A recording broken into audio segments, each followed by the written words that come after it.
রহমত আলী এক শানদার ইমানদার বিক্রেতা।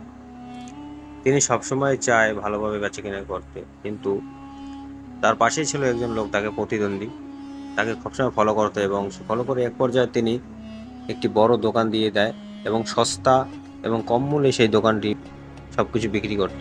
সে অনেক চিন্তিত হয়ে যায়।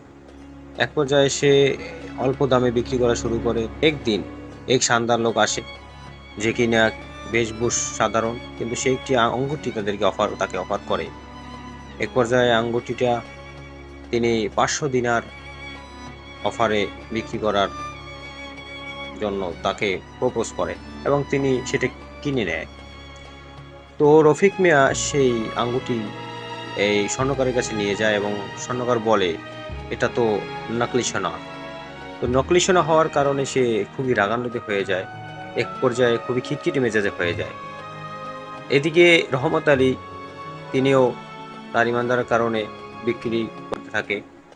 হ্যাঁ, এবং তিনি বলে, দেখো, সে পথিক বলে, দেখো বোকা, তুমি তো বোকা ছেলে, তুমি তোমার লোভ লালসার কারণে তুমি মানুষকে ঠকাও, মানুষকে অল্প দামে মানুষের কাছে বিক্রি করো। তুমি তখন তিনি বলে, তুমি কে? তখন সেই পথিক বলে, তুমি আমাকে চেনো না, আমি হলাম সেই পথিক যে কিনা সবাইকে পথ দেখিয়ে দিয়ে যায়।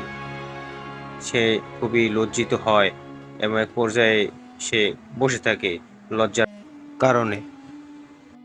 তো মানুষ মানুষকে ঠকিয়ে কেউই বড় হতে পারে না। তো ভিডিওটি ভালো লাগলে সবাই শেয়ার করবে, কমেন্ট করবে এবং লাইক করবে।